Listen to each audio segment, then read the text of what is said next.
You know they're not that interested.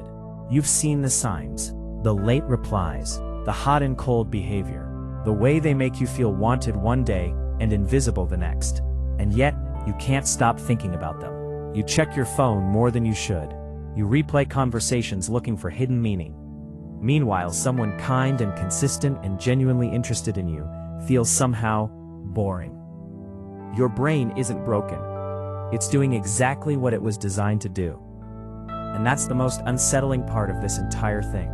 In the 1950s, psychologist B.F. Skinner discovered something that changed our understanding of human and animal behavior forever. He found that the most powerful way to keep any creature engaged, rat, pigeon, human, was not to reward them every time they performed a behavior. It was to reward them sometimes, unpredictably, randomly. This is called variable reward, and it produces behavior that is almost impossible to extinguish. Slot machines run on this exact principle. You don't win every time. You don't even win most times, but the possibility, the unpredictability, keeps you pulling the lever. The person who replies sometimes but not always, who is warm one day and distant the next, who makes you feel special occasionally and invisible regularly, is a slot machine. And your brain has been pulling the lever, trying to hit the jackpot. Here's the neuroscience.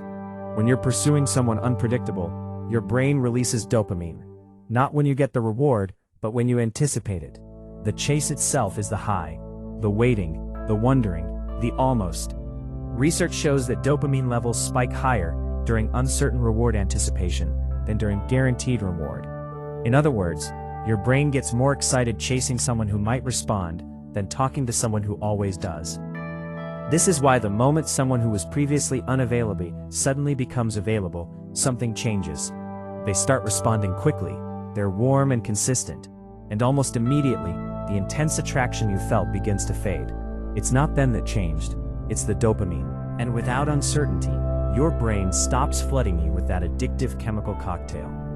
Brain imaging studies comparing romantic rejection and drug withdrawal show activity in overlapping neural regions. The same areas that light up when an addict craves a substance light up when a person craves someone who isn't reciprocating their feelings. This isn't poetry. This is neuroscience. Chasing someone emotionally unavailable activates your brain's reward circuitry in the same way substances do. The more they pull away, the more your brain registers them as valuable. The more your brain registers them as valuable, the harder you chase. The harder you chase and get nothing, the more your brain doubles down. It's a loop. And unlike most loops, the exit isn't obvious, because from the inside, it feels like love. It feels like this person just means more to you than others. It feels like passion. It feels like evidence that this connection is special. It isn't. It's withdrawal. Here's where it gets even more interesting. Research on intrinsic motivation and goal pursuit shows that when we invest effort into something, time, energy, emotional vulnerability, we unconsciously increase our perception of its value. Psychologists call this the IKEA effect applied to relationships. When you build IKEA furniture yourself, you value it more than identical furniture that came pre-assembled. When you pour effort and longing into pursuing someone, you value them more than someone who came into your life easily. Not because they are worth more, because you built them up in your mind through the process of chasing them. At a certain point, the person you're chasing and the person you've constructed in your imagination are two completely different people. You're not even chasing them anymore. You're chasing the version of them your brain created during all those hours of overthinking and hoping. And that version, the one that exists only in your head, is perfectly designed to keep you hooked. Not everyone is equally vulnerable to this pattern. Research on attachment theory, originally developed by John Bowlby and later expanded by researchers like Mary Ainsworth, shows that people who developed anxious attachment styles in childhood are significantly more susceptible to the chase dynamic. Anxious attachment typically forms when early caregivers were inconsistent, sometimes warm and present, sometimes distant or unavailable. The child learns that love is uncertain, that affection must be earned, that the way to keep someone close is to monitor them constantly and work hard for their attention. That child grows up, but the nervous system remembers, and when an adult with anxious attachment meets someone inconsistent, someone whose warmth comes and goes, their nervous system doesn't register danger. It registers familiarity.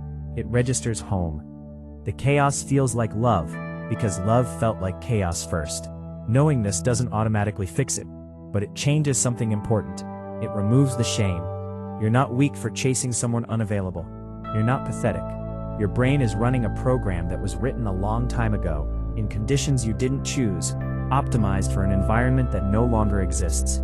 Breaking the pattern starts with recognizing the dopamine loop in real time. When you feel that intense pull towards someone inconsistent, that obsessive checking, that desperate need for their approval, that feeling is data. It's your brain telling you the variable reward system has been activated, not that this person is special. The second step is deliberately redirecting attention toward people who are consistent, not because consistent people are boring, but because your nervous system has been trained to misread safety as boredom. Retraining it means tolerating the discomfort of calm until calm starts to feel like what it actually is, the foundation that real love is built on. Your brain wasn't trying to hurt you. It was doing exactly what evolution and early experience taught it to do. But you're not a rat in a Skinner box. You can see the mechanism, and seeing it clearly is the first step to choosing differently. If this video explains something you've been trying to understand for a long time, subscribe, because this is exactly the kind of psychology we break down every single week.